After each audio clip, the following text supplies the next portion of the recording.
to Dansa Channel. Alhamdulillah setelah sekian lama nggak bikin vlog video, akhirnya ada kesempatan waktu juga bisa sharing kembali tentang pengalaman dan informasi tentang gontor. Nah, karena kemarin tuh banyak banget yang nanya tentang hukuman apa aja sih yang ada di gontor. Nah, jadi di video kali ini aku akan bahas tentang hukuman apa aja yang ada di Gontor Putra ataupun yang ada di Gontor Putri. Jadi teman-teman yang belum tahu silahkan tonton video ini sampai akhir. Dan seperti biasa buat teman-teman yang baru gabung di channel kami, silahkan klik tombol subscribe-nya dulu dan jangan lupa untuk klik lonceng notifikasinya agar kalian selalu mendapatkan informasi mengenai video terbaru dari kami.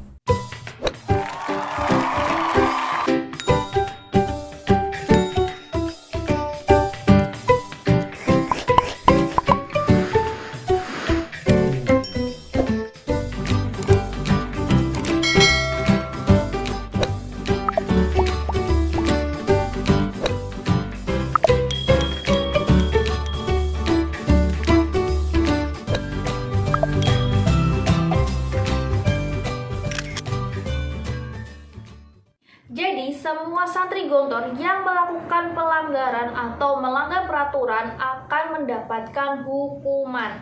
Dan hukuman yang ada di gontor ini dibagi menjadi 3 kriteria. Yang pertama, ada kriteria ringan, ada yang sedang, dan ada juga yang berat. Untuk yang pertama, ada yang ringan. Yang ringan ini biasanya kalian paling cuma disuruh bersih-bersih selama 3 hari, kalian disuruh laporan hafalan kalian, atau kalian disuruh dijemur. Nah, kalian bingung nggak dengan kata dijemur?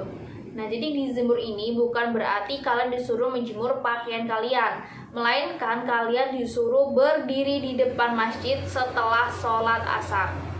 Jadi, ketika teman-teman lainnya pada ngaji setelah sholat asar di dalam masjid, buat teman-teman yang mendapatkan hukuman dijemur, kalian harus berdiri di depan masjid setelah sholat asar, panas-panasan, sampai dengan bel berbunyi atau sampai dengan kakak-kakak dari UPPM ini menyuruh kalian untuk meninggalkan tempat. Nah, selain itu, kalian juga akan membawa papan tulis yang bertuliskan nama kalian dan kesalahan yang kalian lakukan. Jadi ketika teman-teman lainnya turun dari masjid, mereka akan melihat siapa sih yang melakukan kesalahan dan apa sih kesalahannya. Jadi bisa menjadi pelajaran untuk santri lainnya.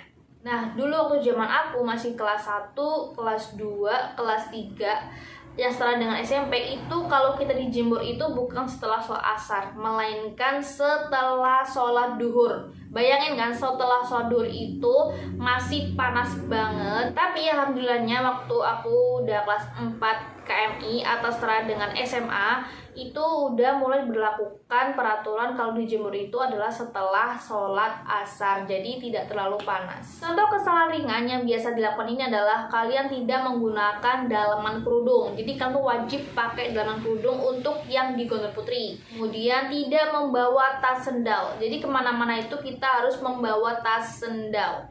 Nah, yang ketiga, menggunakan bahasa Arab atau bahasa Inggris bukan pada waktunya. Itu pun kalau misal cuma 1 atau 2 kata. Misalkan pasti jatahnya menggunakan bahasa Inggris, tapi kalian menggunakan bahasa Arab, nah itu kalau ketahuan, kalian akan langsung kena tegur dan mendapatkan hukuman. Next, yang kedua yaitu adalah kriteria yang sedang. Nah, untuk kriteria yang sedang ini biasanya hukumannya lebih banyak dari yang ringan. Jadi udah disuruh bersih-bersih, disuruh ngafalin pelajaran, udah disuruh dijemur, ditambah lagi kalian disuruh menggunakan kerudung pelanggaran untuk yang di Gontor Putri. Dan untuk yang di Gontor Putra biasanya akan digundul rambutnya atau dibotakin rambutnya. Teman-teman yang belum tahu kerudung pelanggaran itu apa sih? Jadi kerudung pelanggaran itu adalah kerudung belang dengan 2 warna yang berbeda di sisi kanan dan sisi kiri dengan warna yang sangat gejreng. Jadi kalau misalkan ada yang menggunakan kerudung pelanggaran itu sangat ketahuan banget dan sangat kelihatan banget karena yang lainnya menggunakan kerudung putih, sedangkan yang kena hukuman itu menggunakan kerudung belang. Kerudung belang ini memiliki warna yang berbeda-beda untuk tiap departemen. Jadi ada bagian keamanan. Kalau bagian keamanan ini biasanya di sini berwarna ungu ngejreng dan sebelah sini adalah berwarna hijau ngejreng. Kalau bagian bahasa itu sebelah kanannya ini warna hijau ngejreng, sebelah sininya warna kuning ngejreng. Terus ada lagi bagian KMI dan bagian Usaha Pengasuhan. Nah, kalau yang ini KMI Usaha Pengasuhan ini biasanya akan langsung diberikan oleh ustadzah, bukan kakak-kakak dari PPM. Jadi OPPM ini adalah sejenis OSIS kalau misalnya di sekolah-sekolah umum. Kalau dari Usaha KMI ini berwarna merah kotak-kotak di sisi kanan dan berwarna hijau kotak-kotak di sisi kiri. Kalau misalkan dari Usaha Pengasuhan itu kerudung pelanggarannya berwarna biru kotak-kotak di sisi kanan dan berwarna oranye kotak-kotak di sisi kiri. Benarnya kalau nggak lupa dua-duanya itu kotak-kotak atau cuman sebelah warna biru aja yang kotak-kotak, oranye polos, pokoknya warnanya itu biru sama oranye. Contoh kesalahannya yang pertama itu adalah menggunakan bahasa Indonesia. Nah, lalu gimana dong Kak buat anak-anak baru yang nggak bisa menggunakan bahasa Arab dan bahasa Inggris?